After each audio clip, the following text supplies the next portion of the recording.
esprit qui le confesse pas dans son seigneurie sont en train de diminuer. S'il te plaît, on acclame pour Jésus.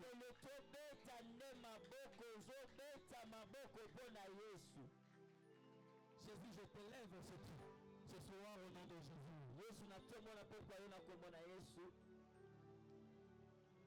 Je dis un grand merci à notre papa de cette marque de considération, de confiance. De nous donner encore le mercredi d'aujourd'hui comme être un enseignant. Je dis merci aux hommes de Dieu. Et je dis merci à vous. Si vous n'étiez pas là, on allait prêcher les chaises. Je dis un grand merci à notre maman de tout ce qu'il est en train de faire derrière notre Père. Amen. Amen. Lèvons-nous, nous allons lire la parole de Dieu.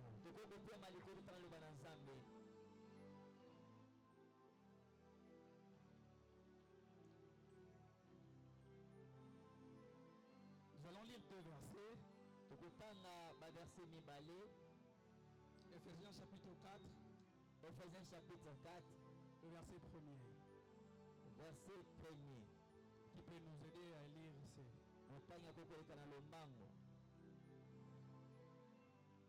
Ephésiens chapitre 4, verset 1er.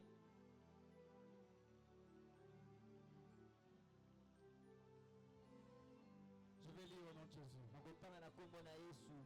Je vous exhorte donc, moi le prisonnier dans le Seigneur,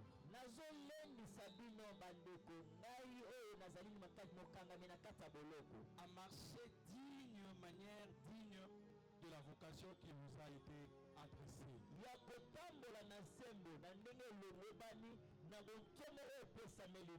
Permettez-moi de répéter ou de lire ça deux fois. Je vous exhorte donc, moi, les prisonniers dans le Seigneur, à marcher d'une manière digne de la vocation qui vous a été adressée.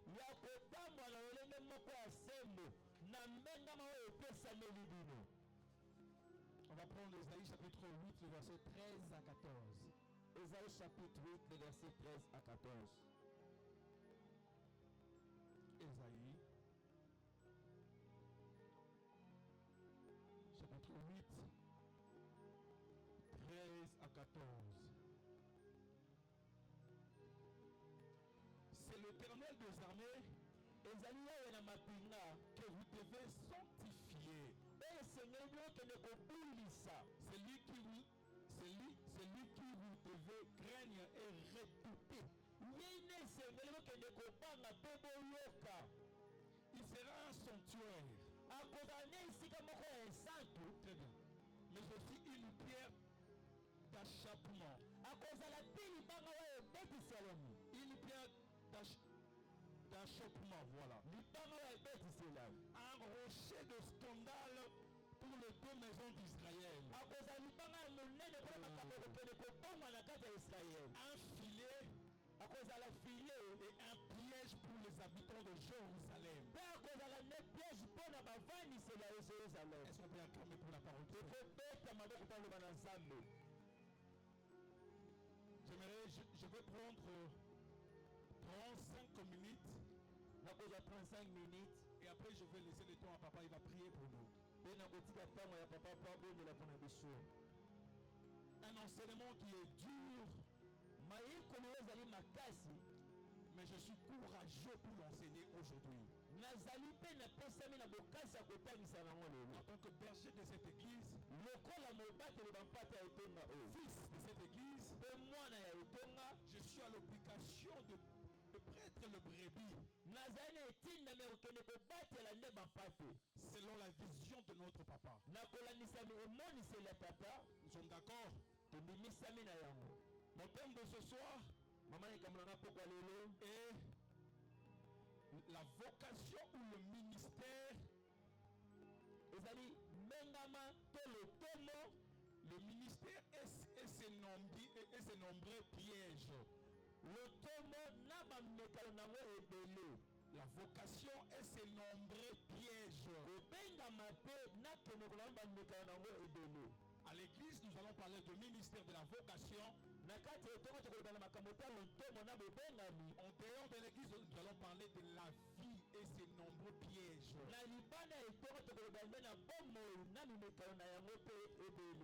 Ne vous inquiétez pas. Déjà en soi, le ministère n'a pas de piège. La vocation qui est donnée à Dieu par une personne selon Éphésiens chapitre 4 n'a pas de piège. Parce que Dieu ne peut jamais donner quelque chose à une personne et mettre le piège dedans. C'est faux. Car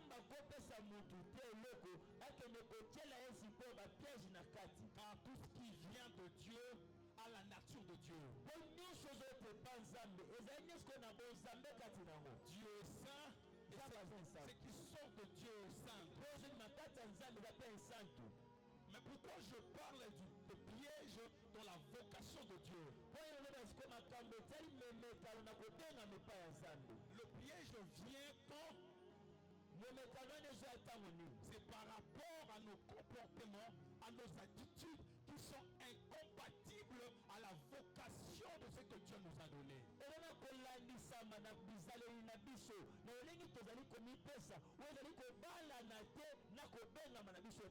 Très bien. La vocation, le ministère de Dieu, Dieu donne ça à un serviteur de Dieu, à une personne.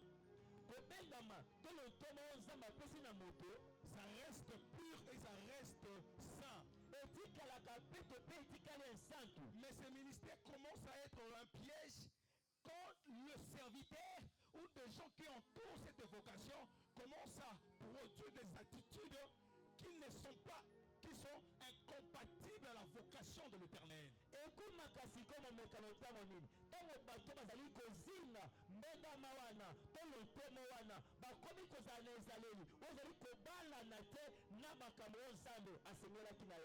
pourquoi Esaïe, il est en train de présenter Dieu comme un sanctuaire d'abord. Quand tu es droit, quand tu es juste, Dieu va se révéler en étant être saint. Mais quand tu commences déjà à quitter cette première définition de Dieu, Dieu devient une pierre d'échappement pour toi. Il commence à devenir un filet pour toi. Il commence à être un piège pour toi. C'est pourquoi mon intention de ce soir, que Dieu t'aide de ne pas être que l'œuvre de notre Père, qui ne se transforme pas en un piège pour ta vie. Mais que ça soit toujours dans la première dimension, une chose sainte qui va te bénir. À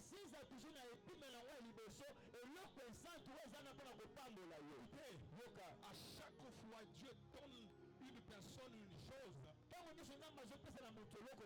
Dieu donne la chose avec sa nature. C'est pourquoi je vais interpeller nous les gens qui sont derrière la porte de Delphin Kingoumi. Quand Dieu l'a appelé, on n'était pas là. En premier lieu, il était seul avec son Dieu. Dieu lui a donné son ministère et sa vocation. On est en train de voir un ministère très authentique. Qui est couvert de témoignages. Et un ministère qui est saint. Maintenant attention avec les gens qui nous venons s'accrocher à ce ministère. Nous avons des attitudes incohérentes avec celui de la vocation. Cette vocation deviendra pour nous un piège ou un filet. mokebi soki toza na elenge ya kozala to bizaleli oti kobala na te na mbengama wana na lolenge na yango ya kozala biso kozala sikoyo lokola ekozala kola file mpe na biso ekokola kola libanga moko kobetisa biso mabaku. Est-ce que je me fais comprendre? nazoyokaki bozososola ngai Acclamons pour Jésus. tokobetela yesu kristo maboko.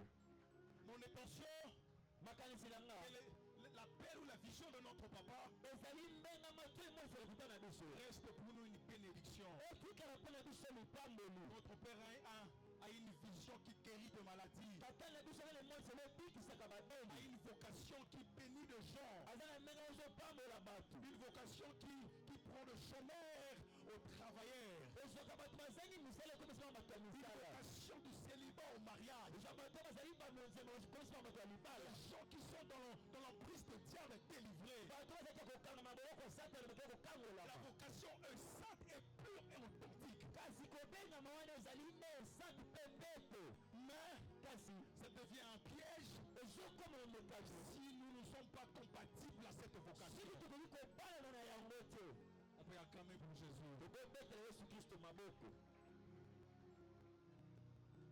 Acclamons pour le roi des rois. beta maboko mpo na mokonzi ya bakonzi. Nous allons voir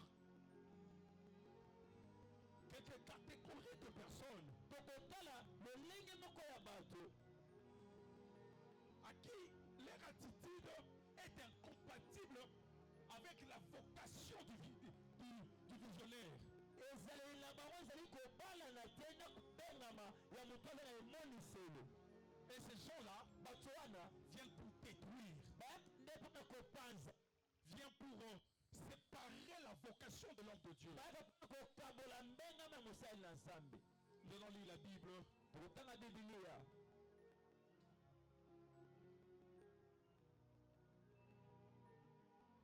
Cette première catégorie de gens, lolenge liboso ya bato ce sont des gens sans appel.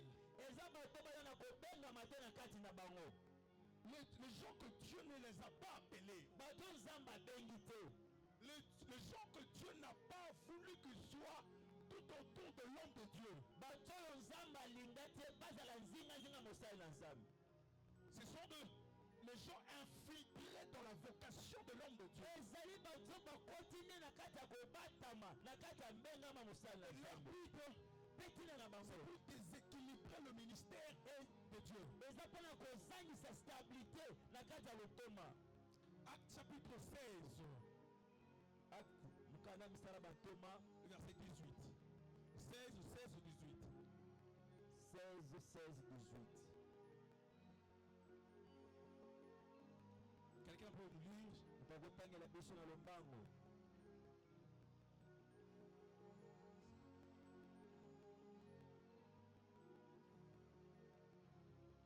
Acte chapitre 16, de verset 16 à 18. Comme nous allions au lieu de prière, une servante qui avait un esprit de python et qui, en devinant, procurait un grand profit à ce maître, vint au-devant de nous et s'est mis à nous suivre. Paul et nous, elle criait, ces hommes sont les serviteurs du Dieu très haut, ils vous annoncent la voie du salut. 18. Elle fit cela pendant plusieurs jours. Oh, regardez cela. Elle fit cela pendant plusieurs jours. Continuez, papa. Paul, fatigué, se retourna et dit à l'esprit, Oh là là. je t'ordonne au nom de Jésus-Christ de sortir d'elle, et il sortit à l'heure même la parole de Dieu.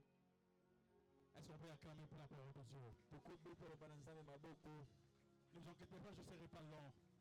bobitumisa te na ozala molai te. Ici, Acte chapitre 16, awa na mokanda misala batoma on est en train de nous présenter une vocation d'un grand homme de Dieu. bazotalisa biso kobenga motu monene na nzambe. Mon diacre, on est en train de parler de Paul. bazolobela nde ntoma paul C'est lui que notre père l'appelle l'apôtre majeur. oyo tokala biso abengaka ntoma moko ya likolo. C'est lui qui a écrit beaucoup des épîtres et Jérémie. oyo akomi mikanda ebele. C'est lui-même qui dit, j'ai écrit plus que les autres. alobi nakomi koleka baninga. Mais c'est Paul là, kasi ntoma wana il y a eu un moment dans dans son ministère, ekoma na ntango mwana kati ya lotoma na le yo diable a fait infiltrer quelqu'un qui n'était pas de sa vocation. satana ake kokotisa motu mwana kobatama na ala kitu ya mbengama na yo te. La Bible dit, elobi Paul marchait avec ses disciples. mpona bana kotambola na bayekoli na Il y ye avait une femme azalaki na mwasi moko qui prophétisait, oyo bandaki osakola qui disait des choses oyo bandaki makambo pour le ministère de Paul, na makambo talo pour la vie de Paul. mpona bomo ya apôtre Paul. Écoutez d'abord, yokana je vais vous dire quelque chose. ana bisolo moko Une question je pose. motuna mwana azotuna Quand on dit nous suivons l'apôtre Delphin, ntango alobi tozolanda ntoma delphin quelle est notre position? olingini biso kozala eza nini Qui peut répondre? ndenge kokolanola ntango balobi tozolanda ntoma delphin lolenge ndenge kozala eza nini Quand on suit quelqu'un, ntango tozolanda motu on se met où? tokotelema wapi Très bien, maman. Quand on suit quelqu'un, on se met où?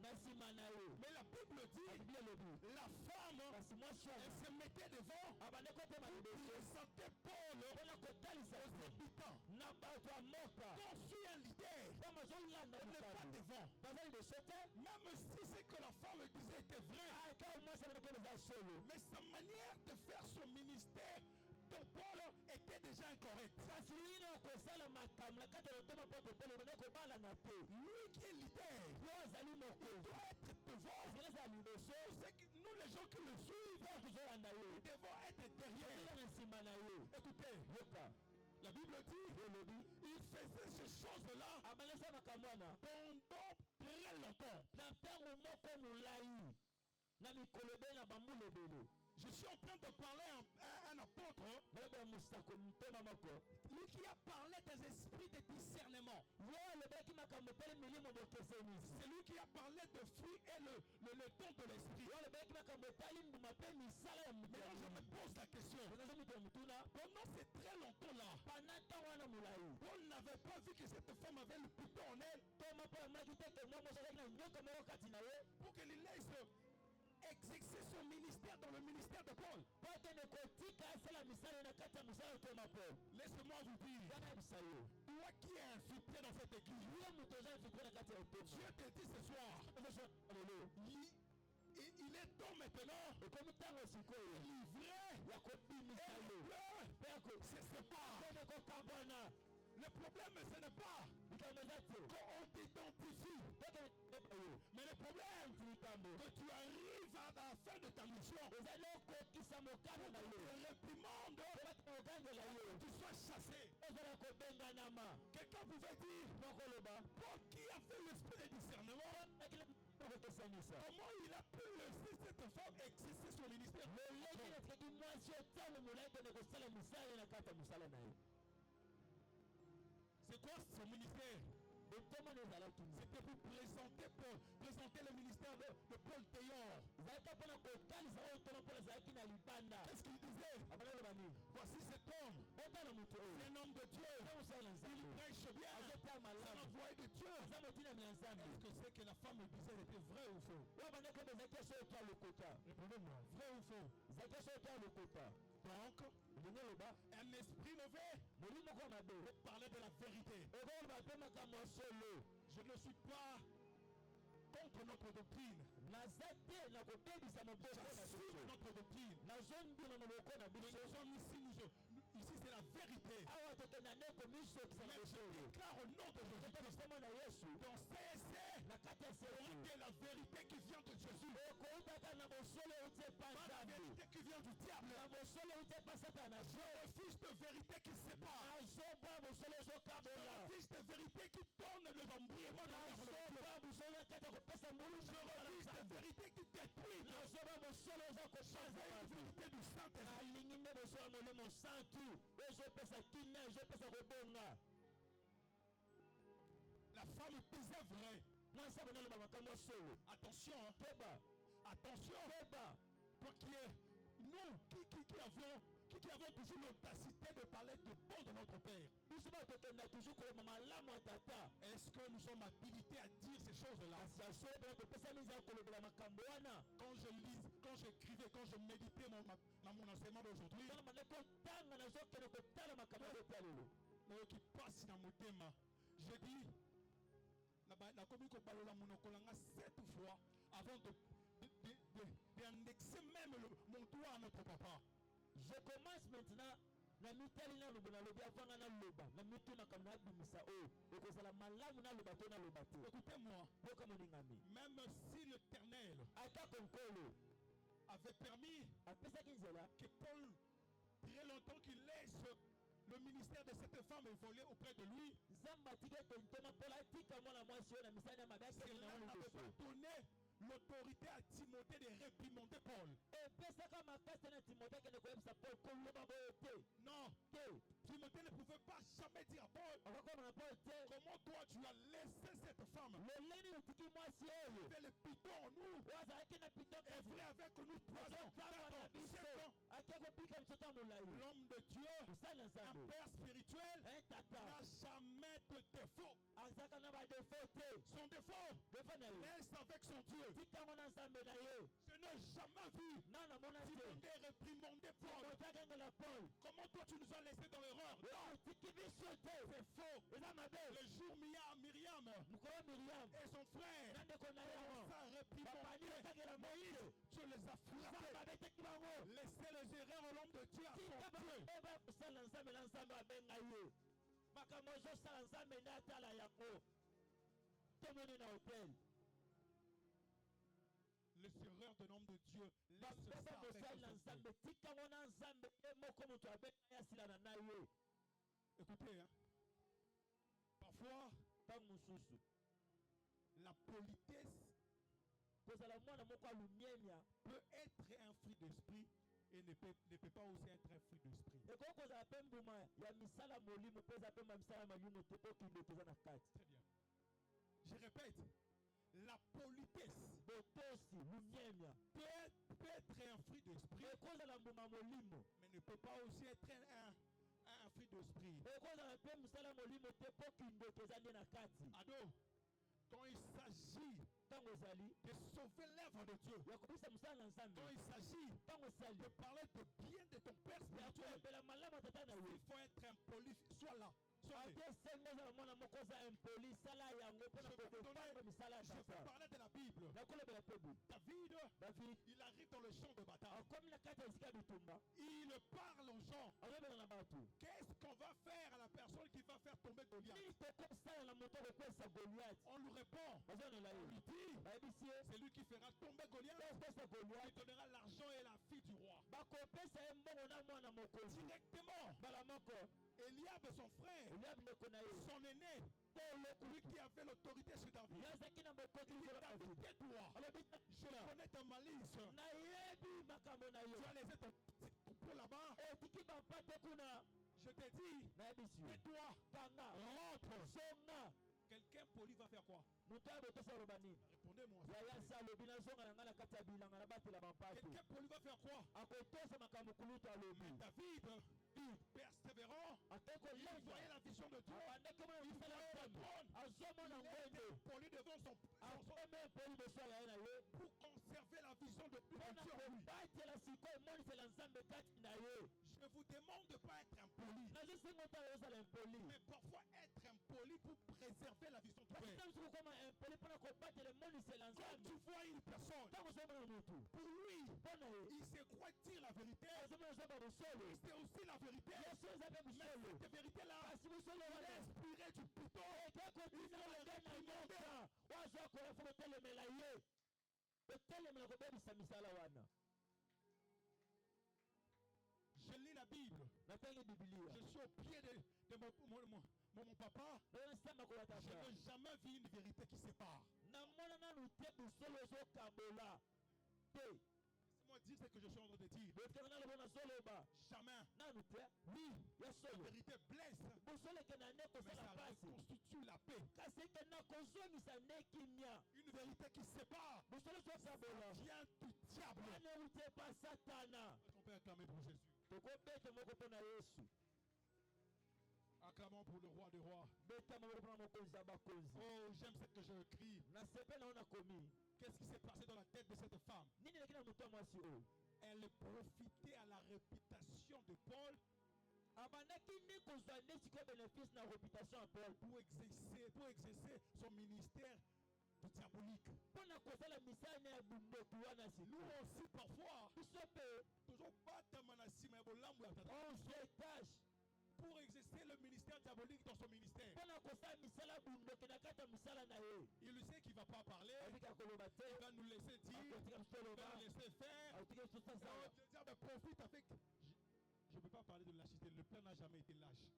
Mais cet amour-là, voilà. kasi bolingo wana eleki Et ndelo ça me profite à ça ke kokota na pour kati na exercer son ministère. mpona kozala sikoyo misala ne na kati na biso Je déclare au nom de ape na Jésus-Christ, kombo na yesu toute personne, mutu nyonso même par sa vérité, ata na mosolo na qui ye ne vient pas de Dieu, eza nzambe il te n'exercera jamais quelque chose dans cette église. akosalaki eloko moto na kati ya etonga La Bible dit, elobi malheur à celui que le diable passera.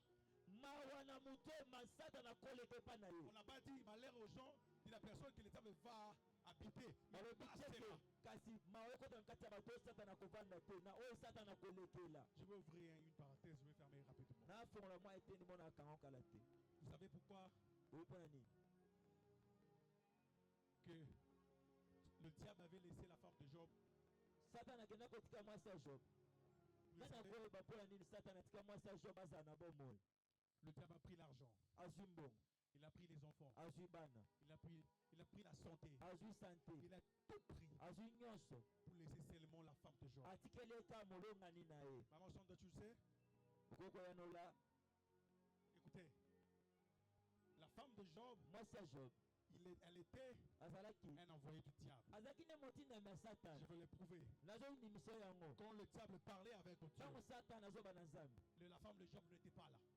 mwasi ya job azalaki te Le diable dit à Dieu, satana ayebisi nzambe si seulement soki kaka tu enlèves tout à Job, olongoli nyonso epa job cet homme-là motu wana va te maudire. akolakeli yo mabe Maintenant, le diable descend sur terre. satana akiti Il regarde la famille de Job. atali libota ya job Par qui je peux répéter le même na phrase nzela dans la nani vie de- nakoki kobandela maloba moko na ntolobe epa Il voit nzambe les enfants, il se trouve amoni pas. bana kuna basantu Il voit des cousins, il se trouve pas. atali bandeko Il basantu voit la femme de Job. amoni molongani Il s'écarte de la femme de Job. akoti na kati ya mwasi La même phrase que le diable a kati ya maloba oyo olobaki epa nzambe la même phrase, la femme de Job a dit à Job, oyo maloba oyo mwasi ya job azobimisa maudit ton Dieu lakela nzambe et yo après mabe tu meurs. mpe okufa na yo Bien-aimé, je déclare sur toi, nazotata likolo na yo je déclare sur toi, tata likolo tu na ne yo seras pas la personne par le diable que le diable va passer pour pousser le ministère. nzela ya satana te mpona kobebisa lotomo oyo Jamais. te Il viendra à l'adoration. akoya na Il ne adoration trouvera personne. akuta mutu te Il viendra au aya serviteur. basali na Il ne nzambe trouvera personne. akuta mutu te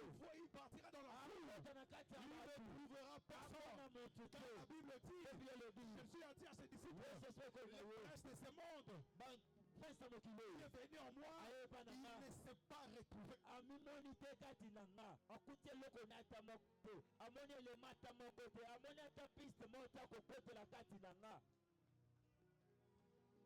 Quand tu arrives dans cette dimension, ntango okomi na epimelo wana c'est alors que tu commences à être compatible avec la vocation wana de nde l'enfant. sikoyo ozobalana na mbengama ya tata Elles sont prêtes à clamer pour Jésus. tokobetela yesu kristo maboko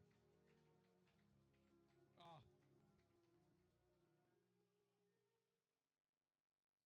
Il y a certaines choses zala makambo mosusu moralement incorrectes, na kotala na bomoto boye ezoyoka eza malamu mais spirituellement dangereux. kasi na lolenge ya molimo ezali makambo ezosala somo mpe ezobangisa Écoutez-moi, yokanga vous savez comment le Père parle et le début de ce ministère. oyebi ndenge nini tata alobelaka biso na ebandeli ya mosala oyo Comment il a souffert. ndenge nini azokemba Il a commencé avec un tam-tam chez lui, dans abanda des maboko sables comme ça. na kati bazokende bongo Mais aujourd'hui, on commence à atteindre un nombre de 300 personnes. tokomi kozwa mwa etuluku ya bato koleka Et moi, berger, ngai ntoma je viens pour détruire ces ministères. naya mpona kobebisa mosala wana Je serai maudit en génération et en génération et en génération. Parce que je ne serai pas cette entremise du diable. Et je n'accepterai pas aussi quand je vois une personne avec ce dire, ça détruit l'œuvre de Dieu, je vais te réprimander. Car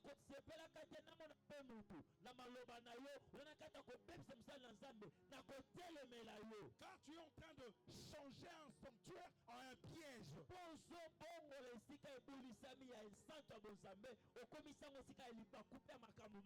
me demande comment une personne comme Paul, il a laissé être présenté par l'esprit du diable.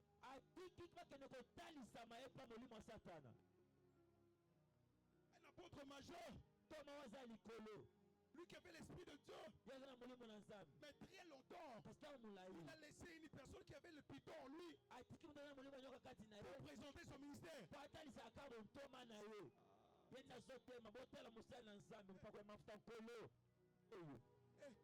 Mbundoke kati na ye misala molili kati na ye me ye nazonganga zamba sawa azoloba na musolo me na kati bundoke za kovanda kunda. Laissez-les croître, laissez-les croître. Il est temps du moisson. Amen. Seigneur, s'il te plaît. Nous qui croyons à cette vocation, a peur de faire du mal pour ne pas torturer la réputation de l'homme et de son ministère. Toute notre prière, Seigneur, toute personne, positionnons soit Sanango et Papa Nabiso. S'il est là, l'envoyé du diable, Seigneur, chasse-lui.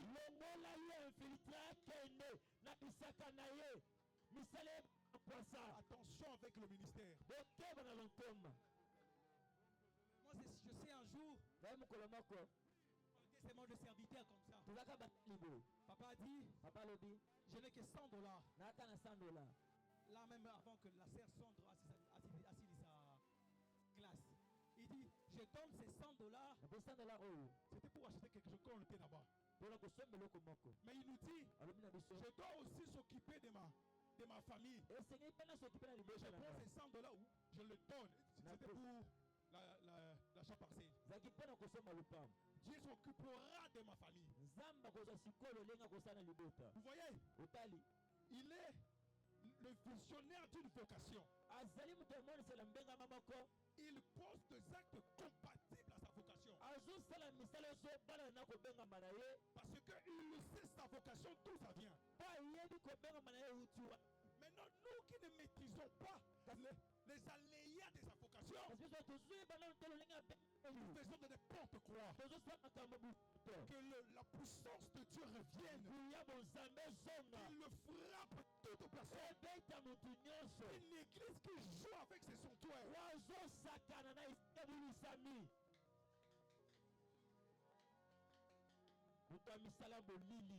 C'est ici, c'est dans cette église, moi berger, j'ai pris le travail. Malgré que j'avais amené, j'étais venu dans cette église avec un travail. Mais c'est ici que j'ai pris un travail mieux que j'avais avant.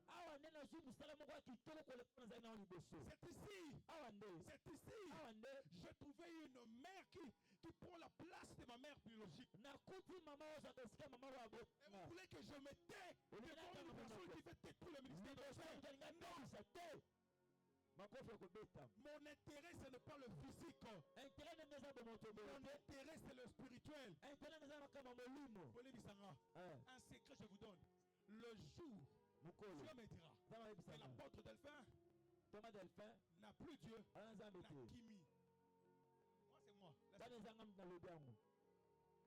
Je ne suis pas attaché de l'apôtre pour ce qu'il est physiquement. Non. J'en ai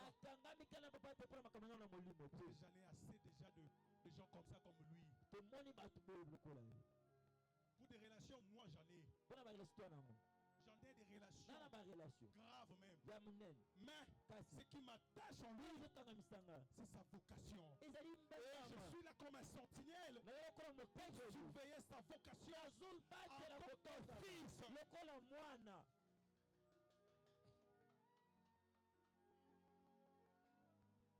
Je veux finir Nazosilisa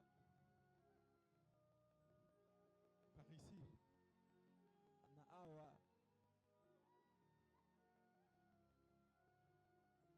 Même quand les yeux du Père Atatango miso atata devient faible, ekomi nango so makasi te ezomona bien te. revenons toujours vers lui. Tozongaka epane lokola Samuel. Car les yeux peuvent être faibles, Ata miso ekomi nango ezomona te. mais l'oreille spirituelle reste forte. Kasi lito ya molimo nde ekoyoka mongongo ya Nzambe mpona koyebisa Samuel. Aujourd'hui, Lelo nous allons prier. tokobondela. Nous allons demander pardon à Dieu. Tokosenga ne Nzambe alimbisa biso ekela biso mawa.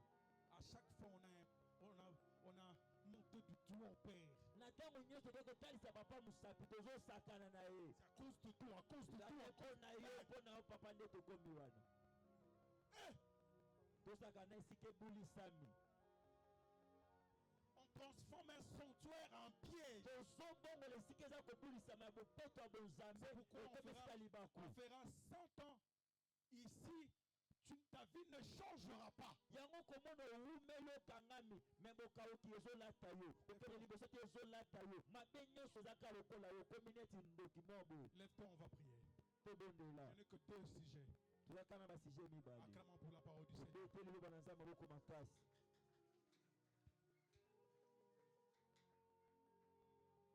La vocation, elle est sainte, Kobengama eza nsantu mais ça se transforme en piège kasi ebongwanaka lokola libaku à celui-là qui n'est pas compatible. na oyo azokokobalana na yango te.